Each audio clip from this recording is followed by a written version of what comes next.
ఈ రోజు మీ అందరికీ హామీ ఇస్తున్నాం. దసరా రోజున ఆటో డ్రైవర్లందరికీ వాహన మిత్ర కింద 15,000 రూపాయలు ఆర్థిక సహాయం చేస్తామని అనౌన్స్ చేస్తున్నాను. హ్యాపీనా?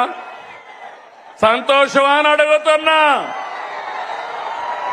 ఎన్నికల్లో చెప్పాం, ఎన్ని కష్టాలున్నా చేస్తాం. వాహన మిత్ర కింద సంవత్సరానికి ఆటో డ్రైవర్లకి 15,000 ఇస్తామని మీ అందరికీ హామీ ఇస్తున్నా. ఇది మంచి కార్యక్రమం అనుకుంటే గట్టిగా చప్పట్లు కూడా చెప్పండి, మంచి కార్యక్రమం అని. ఇది ప్రభుత్వానికి పేదవాళ్లపై నుండే ప్రేమని మరొక్కసారి మీ అందరికీ తెలియజేస్తున్నా.